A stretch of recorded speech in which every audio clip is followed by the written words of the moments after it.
Ei, você, leitor e leitora do Portal da Holanda, hoje é quinta-feira. Vocês sabem disso, não é? Só que aqui na Hora do H é a quinta-feira cultural. Eu tenho uma satisfação ímpar toda quinta-feira ao fazer esse programa, porque até a antecipação do programa me deixa numa expectativa deliciosa. Sabe por quê? Porque todas as vezes que eu me dirijo para os estúdios do Portal da Holanda, eu estou pensando que eu vou entrevistar mais uma pessoa excepcional, mais uma pessoa rara. Como dizem os franceses, unique, uma pessoa única. Porque, para mim, todos os artistas, sem exceção, são seres especiais, são pessoas únicas. E hoje eu vou entrevistar uma artista que, ela, além de ser um ser muito especial, ela mergulhou na inovação de uma forma, mas assim, tão original, que nos dá uma lição de que a criatividade, ela abre novos caminhos, ela abre novas perspectivas e, consequentemente, encanta a todas as pessoas que se deliciam através dos seus olhares com a arte, com a obra-prima de uma artista. Hoje eu trouxe a Lara Denis Bonadiman. Bonadiman. Tá vendo só? Bonadiman, tá? E olha, a Lara, ela é muito especial mesmo.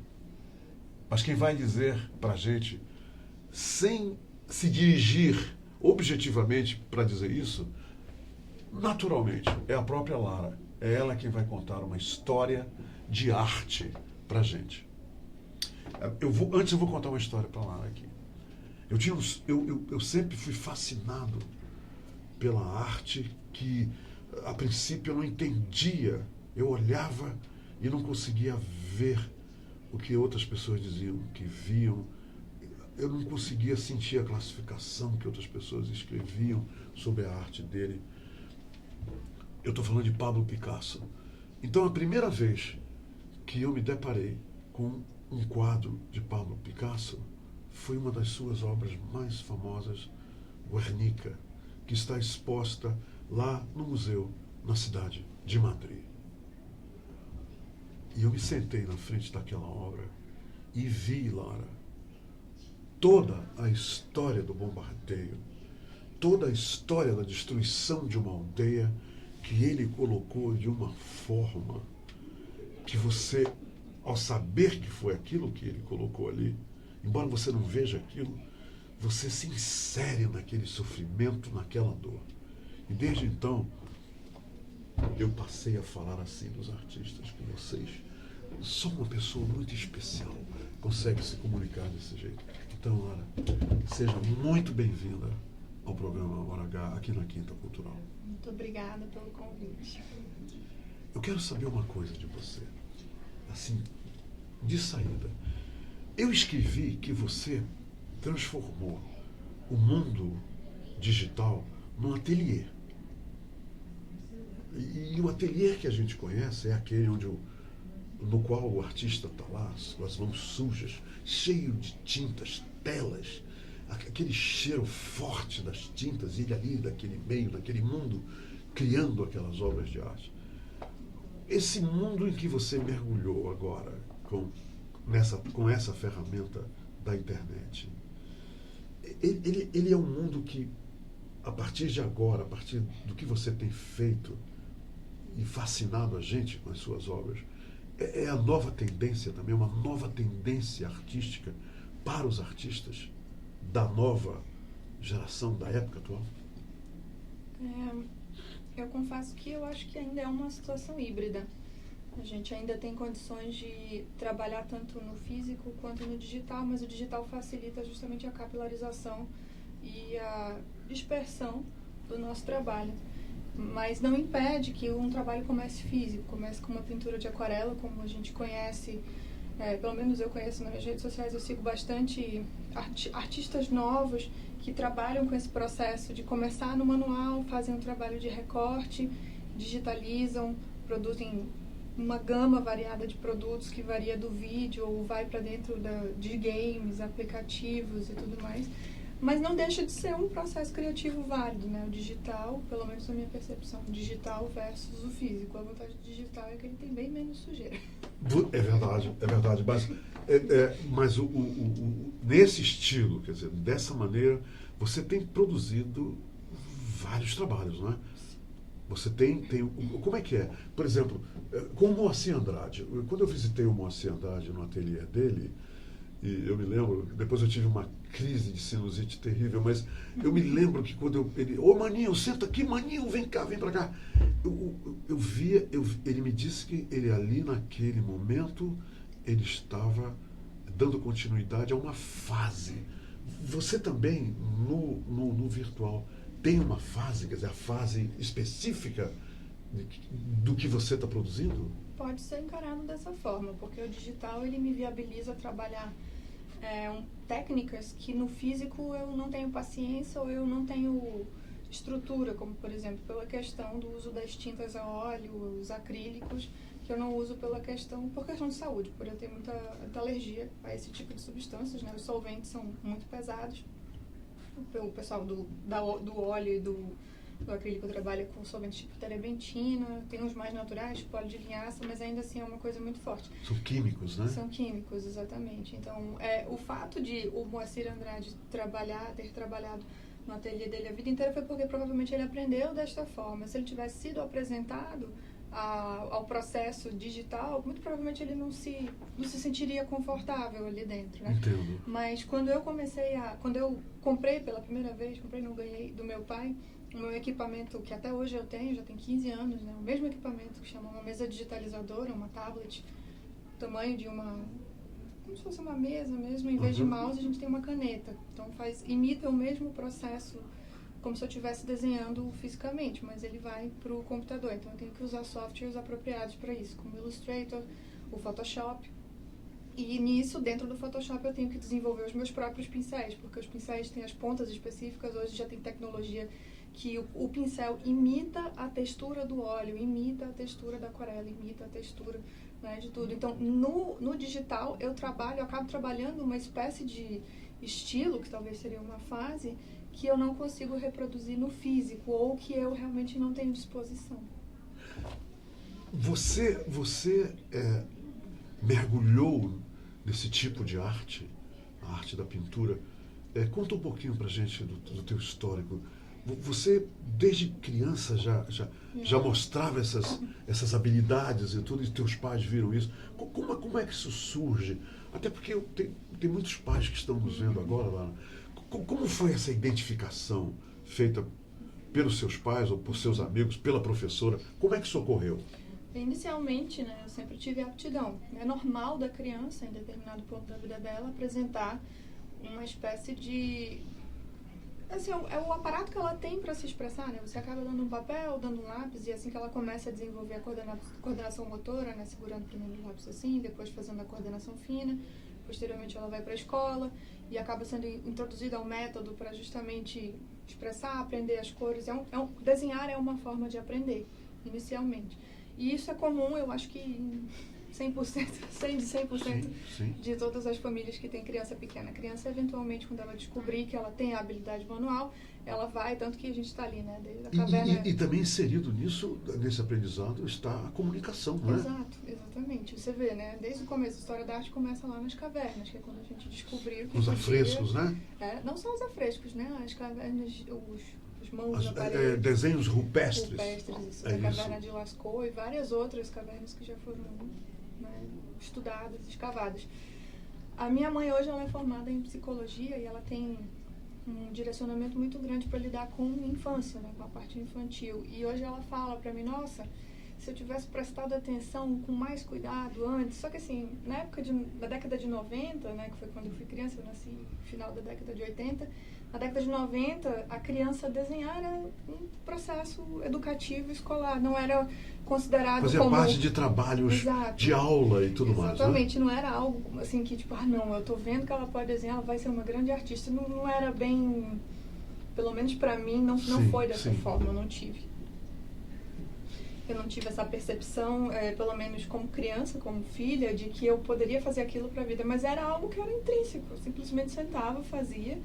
E apesar de gostar muito, não, lindo desenho, mamãe dizia que eu fazia da porta do armário dela a minha primeira galeria, que eu colocava os desenhozinhos, fazia de tudo quanto é forma.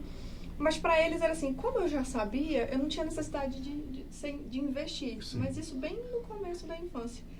Aí a minha mãe conta uma história de que quando eu saí do ensino básico, né, do prézinho, comecei a entrar no ensino fundamental, eu vi a troca de materiais escolares, assim, parou de ter lápis de cor, parou de ter massinha, parou de ter toda aquela coisa que é lúdica e tátil. É verdade. E eu tive um choque. Porque você esperava que Exato, receber eu esperava, tudo isso, e ela né? dizia pra mim assim, que eu gritava e falava, cadê meus lápis de cores, as minhas massinhas, os meus papéis? E isso ela começou a perceber que foi um sinal muito forte. E posteriormente, quando eu já tinha assim, uns 7, 8 anos, ela me colocou em alguns pequenos cursinhos que era para incentivar a parte criativa, não necessariamente só do desenho, né? Me colocou para fazer música, para, sei lá, até trabalhar em pontos que eram supostamente fracos mesmo, né? Que até hoje são, né? Que supostamente são fracos, né? Matemática, sou zero à esquerda. Bem-vindo ao clube. Pois é, tentou lá tanto tempo com o Mon que não deu certo, mas... E então, assim, o tempo foi passando e ela foi percebendo que aquilo não era só uma questão de gosto, né? Porque tava ali brincando. Não, que era realmente uma aptidão. Só que nesse ponto eu já era autodidata. Assim, já com 12, 13 anos eu já olhava, só sabia que o que eu tinha que fazer é tentar imitar a realidade a todo custo. Então, pedia lápis, e aí a partir desse momento começou um incentivo maior dos dois, tanto do meu pai quanto da minha mãe. Foi então que eles perceberam que ali tinha alguma coisa inata em relação ao desenho. Exatamente, mas a parte do artista, ela vai muito além só da habilidade física, né? Porque o aparato, você usar o lápis de cor, o óleo, fazer escultura, você usar qualquer que seja o meio, não é só isso. Quando você lida com arte, você lida com um fim também, que é tipo para a finalidade daquilo ali, que é a mensagem que a arte passa. Entendo. Então, eu comecei a ser muito bem desenvolvida em vários meios, mas aí a parte que é mais complicada para o artista passar, que é justamente o emocional, a parte da poética, ela vem muito mais tarde. Na minha experiência foi assim. Eu vim depois entender que tinha um processo que eu precisava mergulhar para dentro para poder começar a entender quem era a Lara artista de verdade. Isso até hoje a gente vai caminhando todo dia encontrando um pouquinho. Mas a parte das habilidades, do aprender a desenhar, do aprender a fazer as coisas, começou automático e depois foi sendo incentivado. E quando eu tinha 15 anos, não, já estava na faculdade, 16, 17 anos de idade, o meu pai me deu a primeira foi aí que surgiu o início de uma nova fase em termos para o virtual. Porque quando eu tinha 10, 11 anos, estava começando aquele negócio do computador, do desktop, né? Sim. De ter computador em casa. E aí o meu pai já tinha aqueles compact grandes, sempre trabalhou com tecnologia, né? O tamanho de uma estação de controle. Tamanho de um bonde. Tamanho de um bonde. E aí eu achava legal, eu entrava no computador e eu abria, procurava qualquer software, por mais rudimentar que fosse, que tivesse uma habilidade para desenhar, e eu descobri o Paintbrush. E o Paintbrush é o trabalho de pixel, né? Você dá um zoom e é quadradinho por quadradinho. Eu achava legal aquele jogo, né? A coordenação motora com aquele mouse gigante, assim, né? Que você ficava olhando para a tela minuciosamente. E essa fase faz o quê? Você aprendia sozinha? Sozinha, assim, eu fuçava. Normalmente quando eles não estavam olhando, né? Porque, sim, como eles achavam, duas crianças em casa, eu e minha irmã é quase 3 anos mais nova que eu, ficava as duas ali na frente do computador, olhando, querendo explorar, querendo saber o que era aquela máquina. E, né, a gente via e começava a fuçar por conta própria, porque eu acho que é natural da criança querer realmente, a curiosidade, né, querer realmente entender algo novo que aparece no ambiente dela. E aí, depois disso, eu fui entendendo, assim, eu achei dentro do escritório do meu pai uma caixa que tinha vários softwares, dentre eles o Corel. E eu achava linda essa caixa do Corel porque ela tinha uns desenhos e eu ficava pensando, será que com esse software... E você achou por acaso? Por Você estava acaso, ali fuçando... Aí eu descobri como tinha o CD-ROM na época ainda, eu botava o CD-ROM no computador, entrava lá, aprendi a instalar o programa e comecei a fuçar o Corel. Depois que eu aprendi o Corel, eu aprendi a fazer vetorização já quando começou a época dos blogs. Os blogs, assim, que as pessoas que... O blogueiro começou ali nos anos 2000, ali. Então, eu já tinha 14, 15 anos, mais ou menos. E aí, tinha uma blogueira, que até hoje ela é muito famosa, que é a Lia Camargo, e ela era programadora, lidava com linguagem de programação, usava o Paintbrush, usava o Corel. E aí, eu fui vendo o trabalho da Lia, como que ela vetorizava, e assim, sabe, eu ficava, meu Deus... olha a complexidade disso daqui, como é que é vetorizar? É você pegar uma imagem que é 3D e transformar ela em 2D por meio de camadas. Você vai fazendo camada. Então, por exemplo, você tem aqui um vetor que faz essa forma. Se eu quiser botar uma sombra, eu tenho um outro vetor de imagem. Se ela tem uma parte mais escura, eu boto um outro pedacinho. Então, eu vou construindo camadas. É um 2D, não é um 3D. Entendi. Mas você vai criando as camadas, uma lasanha em forma de desenho. E aí, eu fui vetorizando. Depois, eu descobri o Photoshop. Com o Photoshop, todos aqueles efeitos. Para aí um pouquinho, me diz uma coisa. Em todo esse transcorrer, você não teve instrução acadêmica? Não, disso não. Você é uma autodidata pura. Nesse sentido. Sim, porque em física não teve tá Cristo certo. que me ensinasse física. Mas no que nós estamos abrangendo, estamos tratando agora, na tua manifestação artística virtual, você é autodidata pura. Sim. Você começou com os equipamentos no escritório do teu pai, isso. pega o Corel, pega Muito isso, aí tempo você, depois, aí você foi. Muito tempo depois, quando eu tive um estágio, fiz estágio por 1 ano e meio dentro do Instituto Nokia de Tecnologia. Lá eles promoveram um curso de Illustrator e Photoshop, mas quando chegou no curso de Illustrator foi novidade para mim, Sim. porque eu conhecia, ele era o equivalente do Corel, da plataforma da Adobe, que é a empresa que desenvolve esse software, né, do Photoshop. E quando o rapaz deu aula de Photoshop, eu já conhecia, tá bom, então não tem muita coisa que eu perdi, porque tudo era Estava fácil. ali, você Já leu as tava ali na instruções, internet. né? Não só nas instruções, estava já na internet, já era fácil de encontrar. Entendo.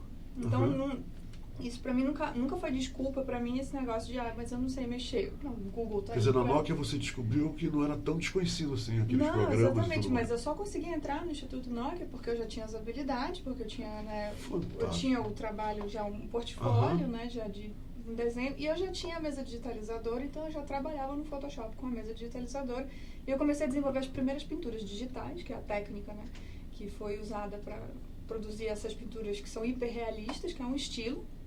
Obviamente, o Photoshop ele não funciona só para hiperrealismo, ele funciona para qualquer outro estilo de pintura. O teu estilo está inserido ali nisso que você está desenvolvendo. Pois é, mas é que tá. O hiperrealismo não é o meu estilo.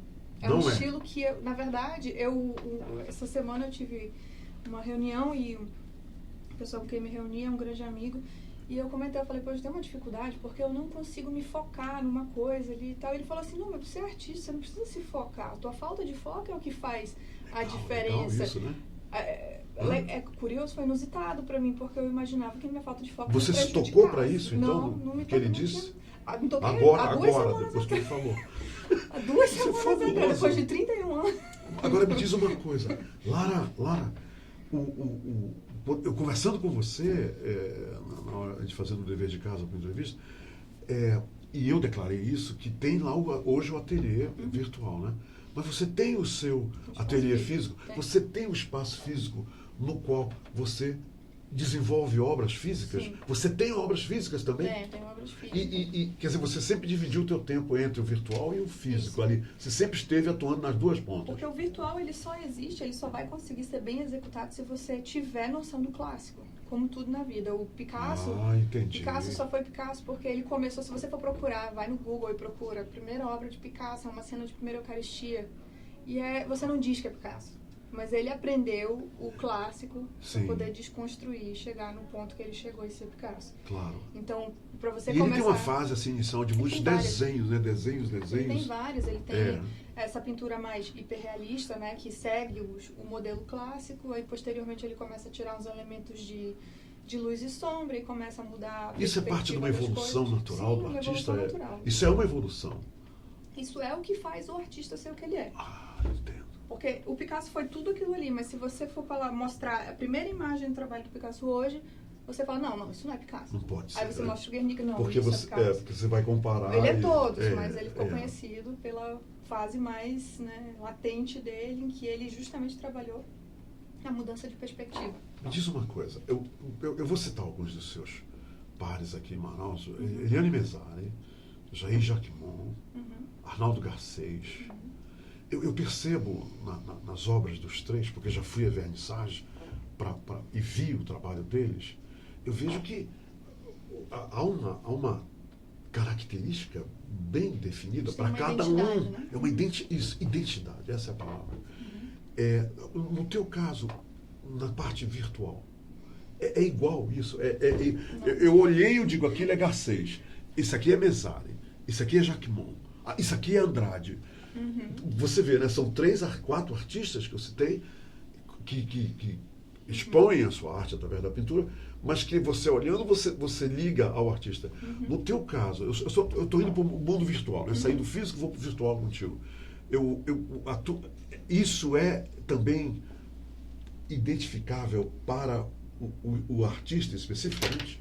Eu não vejo dessa forma. Você não vê? Eu me vejo como extremamente caótica. Como interessante, Lara, é mesmo. E eu acho que isso é uma característica que o digital te possibilita, porque ele te dá ferramenta para você mimetizar qualquer linguagem que você quer mimetizar. Se eu quiser hoje desenvolver uma pintura tua, estilo Van Gogh, eu tenho condições de fazer isso no digital. Perfeito, é isso mesmo. Eu posso fazer isso, mas o meu estilo pessoal, o meu estilo como artista, ele é melhor expresso se não for no meio digital, se for no meio físico. Por quê? Porque ali eu sou refém apenas do lápis e da minha mão e do que está na minha cabeça. Claro, a tua criatividade, né? No computador, eu tenho recurso para simular simetria, eu tenho recurso, por exemplo, eu preciso fazer algo extremamente simétrico aqui. O digital tem as regras. Já no físico, não. Já no físico, não. É verdade. É muque.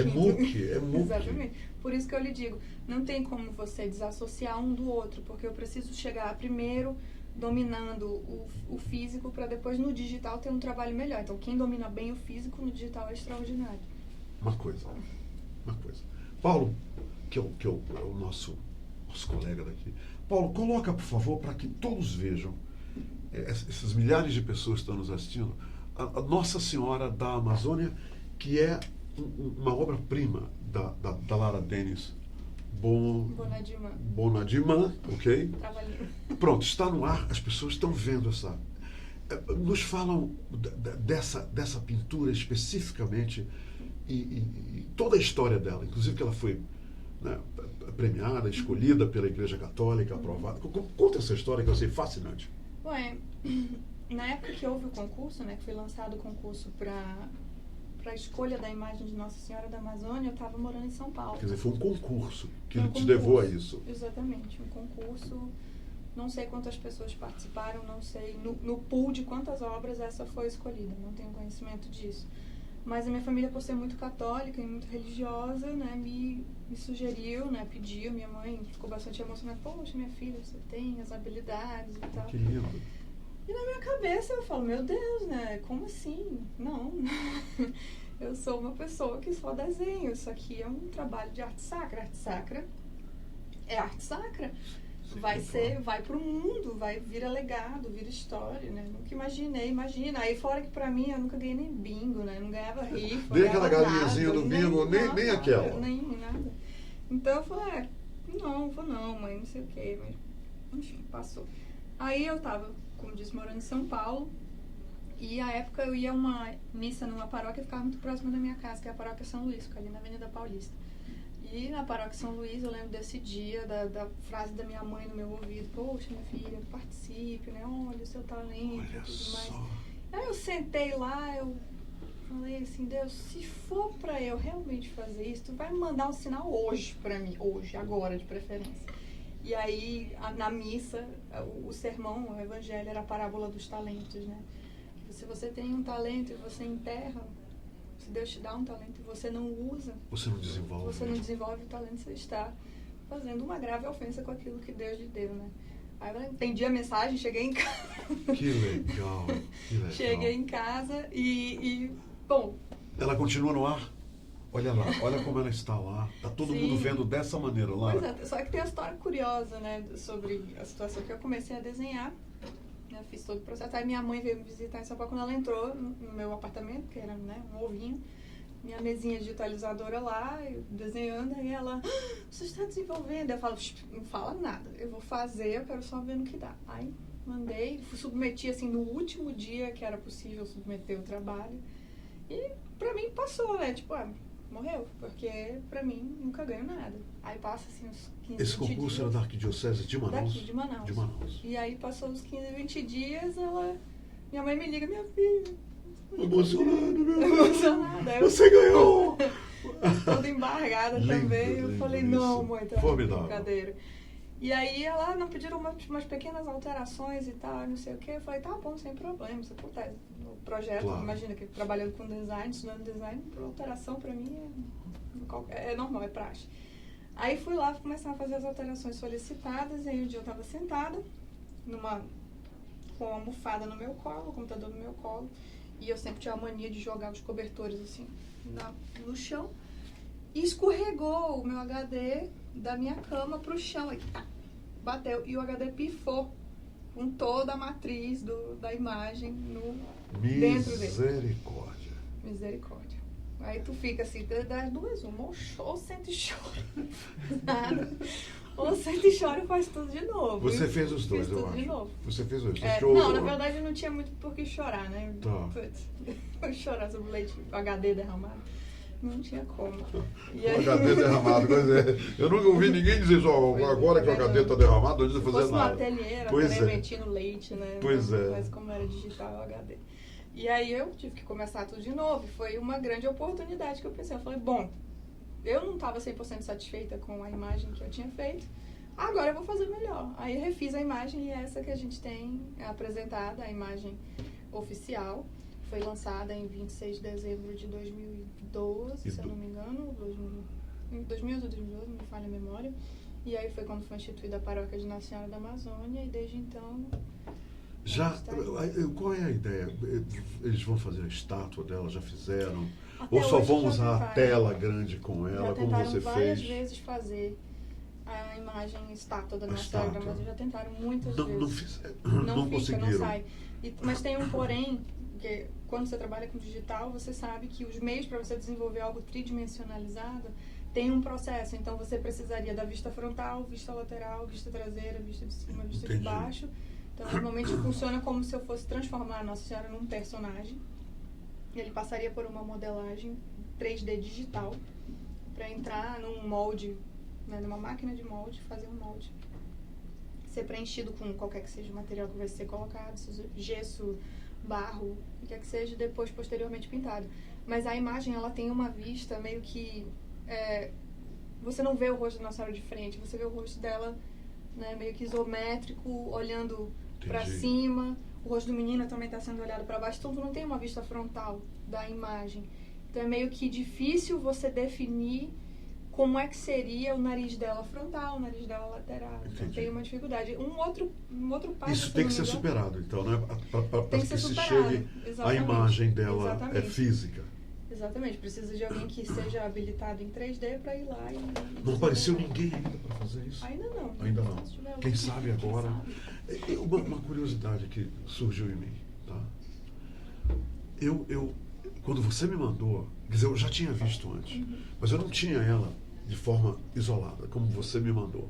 Quando você me mandou, né, a figura dela, eu coloquei em tela grande no computador e eu fiquei olhando. Olhando. E eu também olhei uma outra coisa. Eu olhei a foto em preto e branco que você me enviou. Eu coloquei as duas sobrepostas. As teorias. E eu fiquei... Não, isso é Humberto, tá? Isso é Humberto. É teu admirador, teu amigo do teu pai, da tua mãe. Aí eu olhei, fiquei olhando as duas. Eu sei que você tá vendo por onde eu tô indo. Eu tenho certeza que você tá vendo por onde eu tô indo. Aí eu fiquei olhando, eu olhei para vocês duas. E cheguei a uma conclusão, fiquei quieto. E vim te entrevistar. Quando eu te encontrei na recepção do Portal da Holanda, eu vi o teu rosto. Aí sim, eu aqui fisicamente, eu olhei o teu rosto, como eu estou olhando agora, e eu tenho certeza, isso eu, tá? Eu quero ter certeza que você está entendendo que sou eu que vi isso. Eu vi o teu rosto nela. Eu olhei. E agora que eu te olho, eu estou te olhando há quase, mais de meia hora, estou te olhando no branco dos teus olhos. Esses olhos, agora eu tenho certeza que eu vi lá. Existe um quê de um autorretrato nela, ou você nunca pensou nisso? Ou é a forma que eu estou vendo a tua arte? Como cada pessoa que vê a tua arte vê de uma maneira. Essa foi a forma que eu vi. Eu vi os teus olhos nela. Ser narciso que era um pecado, né? Eu não teria como botar um pecado dentro de uma imagem religiosa. Entendi. Né? Se eu fizesse baseado numa imagem minha, eu estava mas já que era o virtual, o que eu estou querendo dizer, Lara, já que era virtual e você estava ali criando, será que, quem sabe, de forma totalmente involuntária, a arte desenvolveu? Tu não te vês no rosto dela? Não, nem um pouco. Dificilmente, e eu gosto muito de desenhar rosto. Nem os olhos? Não. Interessante. Totalmente diferente, até porque a imagem... A cor da pele dela é amazônica, não é? Uhum. E eu sou essa macaxeira. E você é essa macaxeira aí. Mas vê bem, os olhos me chamaram a atenção. Você vê que coisa interessante? Mas para você ver, né? O trabalho para desenvolver uma imagem nesse nível precisa de estudo etnográfico. Então, o meu estudo foi de população indígena. Foi justamente vendo imagens de caboclas. De outras, né? De outras indígenas e de outras caboclas que eu desenvolvi aqui. O olhar dela, o nariz dela, que é larguinho. E tem todo o traço indígena, mais indígena, mais largo. A boca bem carnuda. É tanto que eu tive que tomar cuidado para a boca não ficar sensualizada demais. Entendi. Né? Então, o lábio superior um pouco mais arredondado, menos formatado, assim, com esse formato europeu, né? Que é esse biquinhozinho que a gente tem aqui. E o olhar do indígena é um olhar meio gateado, assim. Ele tem um olhar verdade. amendoado. E eu lembro especificamente de ver uma foto de uma indígena que ela tinha os olhos cor de mel. Ela tinha os olhos claros. É por isso que a Nossa Senhora da Amazônia tem os olhos cor de mel. Okay. Mas esses olhos são cor de mel também, tá? Eu quero que todo mundo... Os meus é castanho verdeado. Tá bom. Pra mim é cor de mel, tá? Castanho verdeado. Eu tô chateado. Não, mas Lara, me diz uma coisa. E outros trabalhos teus? Que eu passei lá no teu Instagram e tudo. Esses outros trabalhos teus, eu queria que você me orientasse sobre uma coisa. Todos os artistas que eu mencionei agora, eles possuem um foco, um propósito comercial na sua arte. Eles vendem a sua arte. Você, o artista virtual, ele vende a sua obra, ele vende a sua... Você vende essas... Você também tem um quê comercial envolvido no teu trabalho, mesmo sendo virtual?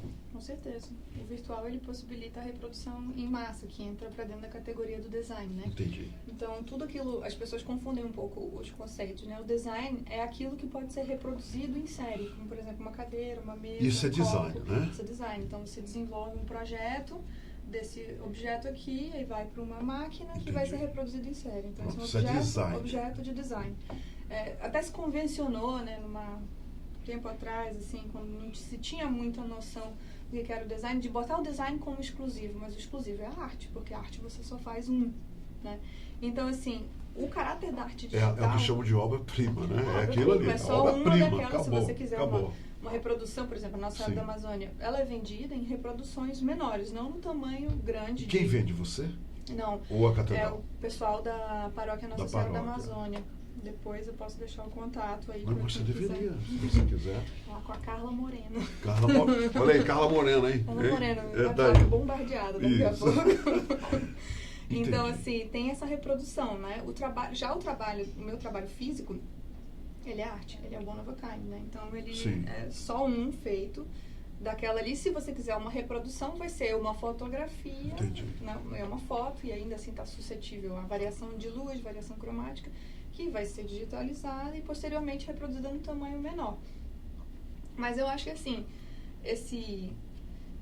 eu não sei, essa convenção, né? Que as pessoas, não, mas o trabalho comercializado, olha, o artista, ele tem uma função social, Sim, todos eles. sim, Então, o artista claro. também tem conta para Claro, pagar, né? sem Então, dúvida, sem tem que dúvida. tem que vender mesmo, tem que pagar o preço que é justo, o preço Claro. que vale, né, o trabalho. E o digital, ele, pelo menos dos trabalhos digitais que eu faço, eles têm um preço que é equiparado ao design, não ao da arte. Ok. Que é um preço mais acessível, porque ele tem justamente o preço de reprodução, ele não é um trabalho exclusivo. Se você quiser um trabalho exclusivo, ele pode ser feito, mas é sádico. Porque imagina, você diz pra mim, Lara, eu quero uma pintura minha, vestido de Napoleão Bonaparte, às margens do Rio Amazonas. Aí a gente vai fazer digitalmente. Humberto, você quer que essa pintura seja uma só? Eu vou desenvolver daqui o arquivo final. Entendi. A gente vai mandar imprimir em Fine Art, do tamanho que você quiser, e a gente vai destruir esse arquivo depois. Você aguentaria? Entendi. Você aguentaria isso? Tipo, mas... Aí você vai ter que encarar a arte digital como sim, arte mesmo, porque sim, é só aquilo ali, é só aquele que vai ter e não vai haver outro fantástico mais. Você colocou aí. Isso tem todo um cuidado, né? Até na gráfica. Quando você vai na gráfica, você tem que estar lá olhando, assim, tipo, se copiaram um arquivo. Isso tem que ficar atento, né? Como eu te falei, não pode dar mole. O digital permite uma capilarização muito grande, permite uma pulverização. Então, é muito fácil você copiar um arquivo, né, de qualquer que seja, de imagem e jogar para vários computadores. É aquela história do print, o print é eterno, né? Você dá um print na tela, manda para alguém e já era. Né? Lara, você entregou o seu Instagram pro Paulo? Entreguei. Paulo, tá tudo aí. Quem quiser entrar em contato com você, vai pelo teu Instagram. Isso. Quem estiver interessado em qualquer um dos seus trabalhos, que estão lá no seu Instagram, que eu achei fantástico. Site também, meu no site teu site é webgaleria também, é larabonadiman.com. Laura Bonadiman. Pronto, acertei, tá? Lara Bonadiman. Fala Bonadiman 3 vezes rápido. Aí. Lara, você nem sabe a alegria que eu tive, o entusiasmo que eu tive em você ter vindo aqui comprovar o que eu achava e que eu acho sobre todos os artistas. Posso te dar um furo de reportagem? Dê, por favor. Estão me comissionando, não do ponto de vista financeiro, mas me fizeram um pedido de uma outra imagem de uma outra Nossa Senhora em outro estado do Brasil. Em breve. Meus aplausos. Ainda não posso. Ela ainda não pode dizer o outro estado, né? Mas nós estado, sabemos, né? que ela já foi comissionada para... Comissionada por Deus. Por Deus. Por Deus. A gente já tem. Sim, sem dúvida. Pagamento são as graças que Ele me dá Claro, todos os dias. claro. Você falou em Deus agora e eu, antes de vir para cá, eu tive uma conversa que eu acho que cabe a gente... já que você abriu essa janela para mim, eu vou aproveitar. Eu tive uma conversa com alguém que estava dizendo, Humberto, eu vou pedir a Deus isso, eu vou pedir a Deus aquilo, eu vou pedir isso aqui. Deus queira que Deus me atenda. Aí eu disse o seguinte para essa pessoa, eu disse, se fosse você, eu pediria de forma diferente. Mas como sou eu e você, eu vou dizer como eu peço. Eu sempre digo, eu gostaria que o senhor...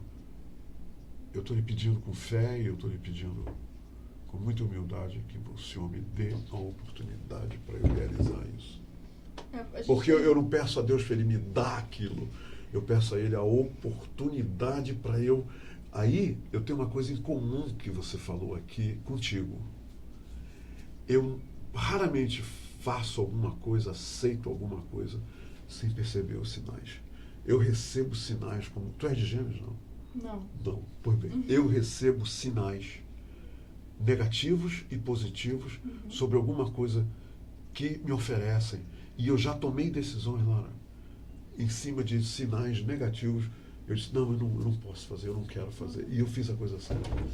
Essa comunicação é maravilhosa. Sim, com certeza. Mas, assim, de Deus com a gente, não é? Eu acredito que você pode sim pedir a Deus o que quer que você queira. A forma que Ele vai te mandar, como você falou, né? A percepção, você está aberto a entender os sinais dele, e aí que jaz a fé. Aí está o teu trabalho diário de estreitamento de relacionamento seu com muito Deus. Legal. Mas, por exemplo, sabe, as pessoas que pedem, Deus, dá-me paciência, Ele vai te dar situações para testar a tua paciência, não se preocupe. Claro. Então, né? Obrigado. Eu que agradeço. Leva um grande abraço para a Patrícia e para o Átila. Pode deixar. Tá? Beijo, pai e mãe. Ela aqui, tá? Leva o meu carinho para eles. Eu sou irmãzinha também. Já é irmãzona pro teu irmão, né? Irmãozinho. Irmãzinho, irmãozão, tá bom? E diga pro seu pai que Eu não sou mais. Eu já fui o Bochecha. Mas ele Até ela sabe, né? Mas ele é o linguão. Ele é o linguão. Agora tá todo mundo sabendo. Linguão e Bochecha. Tá? Arinha, obrigado. Obrigado mesmo. Foi um privilégio entrevistá-la. Tá bom? É isso aí. Eu não falei para vocês que eles são seres especiais. Eu falei para vocês. Tá? Obrigado pela companhia, gente. Obrigado. Eu saio dessa entrevista entusiasmado. E mais uma vez eu digo para vocês. A arte e o apoio à arte é fundamental, porque alimenta, ampara a nossa alma. Tá? Amanhã, sexta-feira, eu vou voltar aqui para falar de vinhos. Mas devo também, né? Olha, tá vindo, tu não pode, né? Não posso. É o que eu estou pensando? Sim, 6 meses. Olha aí! Ela não pode tomar bebidas alcoólicas porque está esperando um bebê. Menino ou menina, já sabe? Menino, como vai ser o nome dele? Bento! Olha aí. O Papa Bento foi o Papa que antecedeu o Ratzinger, não foi? Uhum. Mas ele é Bento por causa de São Bento. De São Bento, é. Parabéns. Parabéns à família Denis e à família Bonadima. A entrevista toda não consegui. Pelo bebê que está vindo aí. Que bacana. Parabéns, Mara. Aproveite os vinhos. Viu? E como eu falava, bem, agora tem mais um motivo para eu brindar amanhã o vinho, né? O bebê que está a caminho para essas duas famílias maravilhosas, dos meus amigos, é que amanhã vem um cara aqui maravilhoso. Ele vai falar, ele é especialista nos vinhos da região do Minho, lá em Portugal, no norte de Portugal, ali perto da região dos vinhos verdes. E ele vem aqui falar com a gente sobre isso. Vai ser sensacional. Você vai saber tudo sobre os vinhos produzidos no norte de Portugal através de um especialista. Amanhã, tá? No Abre a Boca e Fecha os Olhos. Diga. O Bento, ele também é metade filho, de uma área que produz vinhos maravilhosos. Ele é filho de um garibaldense, que é a terra do... Olha só, agora nós estamos já lá no Vale dos Vinhedos. Lá mesmo. Foi onde eu casei. Você casou no Vale dos Vinhedos. É verdade. Na igreja de São Pedro, em Garibaldi. Olha só. A recepção foi bem, olha, vinho tem tudo a ver com ela, com o pai dela, com a mãe dela, com a família dela, com o marido dela. Isso é maravilhoso. Vinho pra mim só daqui a um ano, né? Isso. Sempre, né? Todas as grávidas. É exatamente isso que tem que fazer. Tá bom? Larinha, obrigado. Obrigado mesmo. Vai, e leva todo o meu carinho por ti. Vou deixar. Ok, minha gente? Até amanhã. Obrigado pela companhia. Quero te amar e te amar e te amar muitos anos. Cuida bem de mim. Então misture tudo dentro de nós.